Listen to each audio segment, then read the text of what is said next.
time you walk into the room, got me feeling crazy. Shock my heart, boom, boom. Any other boy would stare, but me, I look away, cause you're making me scared. Trying not to breathe, 1, 2, 3. Assalamualaikum warahmatullahi wabarakatuh. Halo semuanya. Di sini saya akan menjawab dan menjelaskan terkait 2 pertanyaan pada tugas UAS mata kuliah Orientasi Baru Inovasi Pembelajaran PAI. Dan ini pertanyaannya.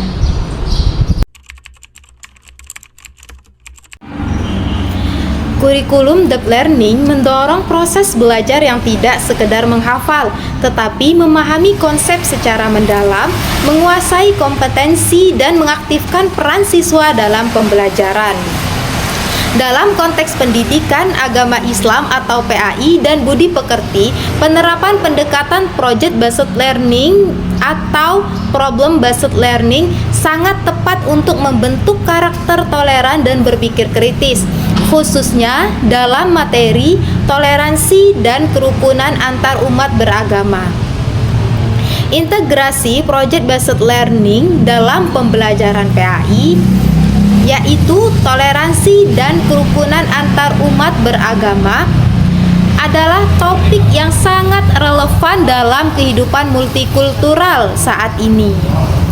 Untuk menyampaikan materi ini secara bermakna, saya sebagai calon guru PAI dan budi pekerti menggunakan pendekatan Project Based Learning atau PJBL yang disesuaikan dengan kurikulum Deep Learning, supaya siswa tidak hanya memahami secara teori tetapi mengalami dan menerapkan langsung nilai-nilai toleransi dalam kehidupan nyata. Nah, adapun tahapan-tahapan pembelajarannya yaitu yang pertama, tahapan pengenalan dan orientasi melalui video yang disesuaikan dengan kehidupan nyata atau video yang menampilkan dengan kehidupan nyata. Nah, adapun kegiatannya yaitu menayangkan video dokumenter atau cuplikan berita yang menunjukkan kerukunan lintas agama. Contohnya, warga muslim membantu gotong royong antar umat yang berbeda agama. Adapun tujuannya yaitu menyentuh emosi dan kesadaran sosial siswa, menyadarkan bahwa toleransi bukan hanya teori tetapi kebutuhan sosial yang nyata. Nah, tahapan ini adapun menurut Jerome Brunner mengatakan bahwa pembelajaran akan lebih bermakna jika peserta didik menemukan sendiri makna dari realitas yang mereka hadapi. Nah, tahapan kedua yaitu merumuskan masalah atau pertanyaan esensial. Nah, untuk kegiatannya, guru dan siswa bersama-sama mengangkat pertanyaan kunci seperti apa penyebab terjadinya konflik agama dan bagaimana Islam memandang toleransi. Nah, adapun tujuannya yaitu mendorong siswa untuk berpikir kritis dan mengembangkan rasa ingin tahu. Nah, yang kedua yaitu menjadikan siswa subjek aktif dalam pembelajaran. Nah, berdasarkan hal ini, adapun pendapat menurut Johann Dewey yaitu ia mengatakan bahwa pendidikan yang baik adalah ketika siswa dihadapkan pada masalah nyata dan dibimbing untuk memecahkannya melalui pengalaman belajar. Nah, adapun tahapan ketiga yaitu tahapan perencanaan dan pembentukan proyek. Nah, kegiatannya yaitu siswa dibagi dalam beberapa kelompok dan merancang proyek. Nah, bisa berupa video kampanye toleransi, bisa berupa poster digital, bisa berupa wawancara tokoh lintas agama. Nah, bisa juga perencanaan dilakukan bersama dengan pembimbingan guru. Nah, adapun tujuannya yaitu melatih kerjasama, tanggung jawab kelompok, dan perencanaan jangka pendek. selanjutnya yaitu meningkatkan kreativitas dan inisiatif siswa. Nah, berdasarkan hal ini, adapun pendapat menurut Giant Piaget menyatakan bahwa kelompok memfasilitasi siswa dalam mencapai equilibration, yaitu keseimbangan antara informasi baru dan pengetahuan yang sudah dimiliki. Tahapan yang selanjutnya yaitu tahapan keempat, tahapan pelaksanaan proyek atau pembuatan produk kegiatan, yaitu siswa melakukan aktivitas nyata seperti mengedit video. Nah, siswa bisa membuat video kampanye toleransi, misalnya berisi wawancara, sketsa drama, atau dokumentasi kegiatan lintas agama, dan merekam podcast. Nah, selanjutnya yaitu mewawancarai tokoh masyarakat atau membuat dokumentasi sosial. Produk mereka harus mencerminkan nilai-nilai Islam tentang toleransi, misalnya ukhuwah basyariyah dan tasamuh. Media yang digunakan bisa berupa capcut, yaitu editing video, bisa HP atau laptop yang bisa untuk rekaman suara.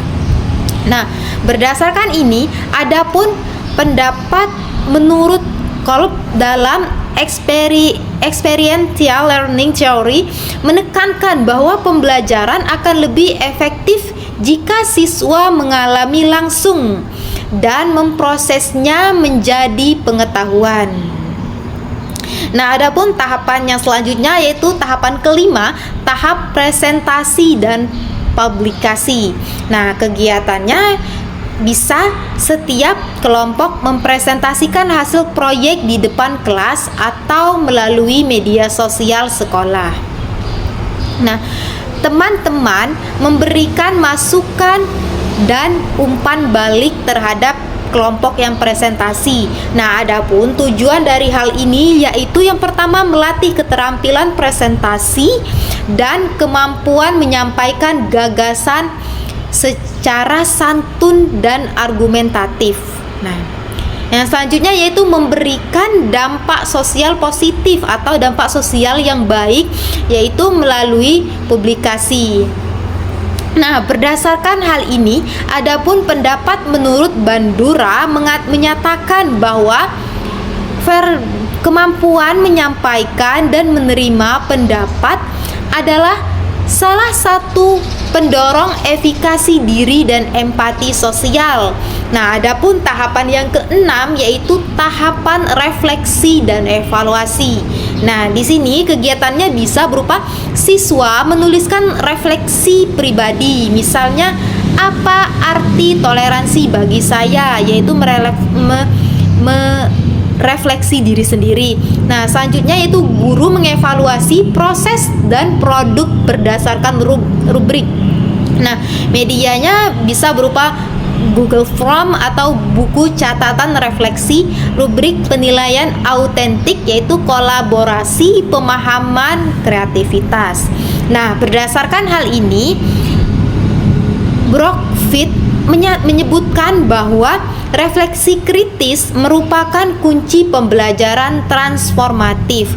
Nah, berdasarkan tahapan-tahapan yang telah saya jelaskan, nah, bisa kita simpulkan bahwa mengintegrasikan project based learning dengan dukungan media inovatif seperti video yang di dalamnya menyatakan tentang kehidupan nyata yang sesuai dengan materi atau topik pembahasan, dan Canva memungkinkan siswa tidak hanya tahu tentang toleransi tetapi juga merasa, berpikir, dan bertindak toleran.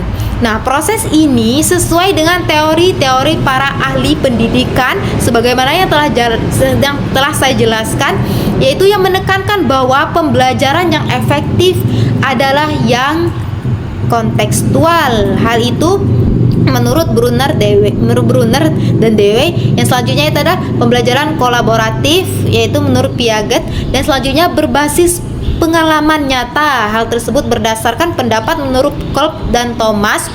Yang selanjutnya, yang terakhir adalah melibatkan keterlibatan emosional dan sosial, yaitu menurut pendapat Bandura dan Goleman. Berdasarkan pertanyaan di atas, inovasi pembelajaran budi pekerti dapat berperan aktif dalam membekali siswa dengan etika digital yang kuat. Sebagai calon guru PAI dan budi pekerti, perlunya inovasi pembelajaran yang menanamkan etika digital secara aktif, berlandaskan nilai-nilai ajaran Islam seperti amanah, jujur, tablik, serta menjauhi ghibah dan fitnah. Nah, pembelajaran budi pekerti dapat berperan aktif membentuk etika digital dengan cara, yaitu yang pertama, mengaitkan nilai-nilai keislaman seperti akhlak, adab, amar ma'ruf, nahi munkar dalam konteks dunia maya. Yang selanjutnya yaitu memberikan pemahaman kontekstual agar siswa tahu bahwa antara yang baik dan buruk dalam interaksi digital.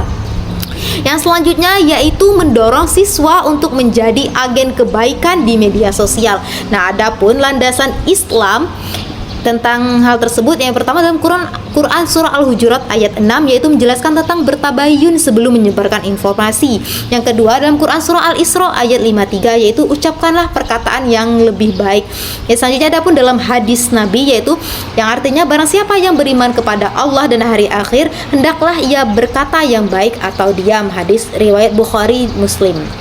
Nah, adapun langkah-langkah strateginya, yaitu yang pertama, guru mengembangkan RPP atau modul yang bertema akhlak mulia, akhlak muslim di dunia maya, yaitu disisipkan pada materi akhlak mahmudah dan mazmumah. Contoh subtemanya yaitu adab bermedsos, menjaga lisan digital, tabayun sebelum posting. Nah, selanjutnya strateginya yang kedua yaitu menyajikan materi dengan konteks digital. Contoh kasus bullying di TikTok, hoax di WhatsApp. Nah, diskusi nilai Islam terhadap perilaku digital tersebut, ya, video edukatif tentang bahaya bullying. Yang selanjutnya yaitu adalah poster digital atau infografis kampanye etika bermedsos. Nah, adapun menurut Bandura menyatakan bahwa anak belajar dari pengamatan, pengalaman langsung dan modeling. Artinya siswa perlu melihat langsung dan memahami langsung contoh positif beretika dalam dunia maya digital. Selanjutnya strategi yang ketiga yaitu landasan ayat dan hadis, yang mana terdapat dalam Quran surah Al-Hujurat, terdapat dalam Quran surah Al-Isra, dan terdapat di hadis Bukhari dan Muslim. Strategi yang keempat yaitu evaluasi akhlak digital siswa, yaitu dengan refleksi pribadi, seperti misalnya sudahkah saya beretika saat online. Nah, bisa juga penilaian berbasis sikap dan partisipasi aktif siswa. Adapun pendapat para ahli terkait strategi yang telah saya sebutkan tadi, ya, pertama itu menurut Johnson yaitu pembelajaran bermakna terjadi ketika siswa mengaitkan materi pelajaran dengan konteks kehidupan nyata mereka. Nah, relevansi langsung dengan dunia digital yang menjadi bagian hidup siswa.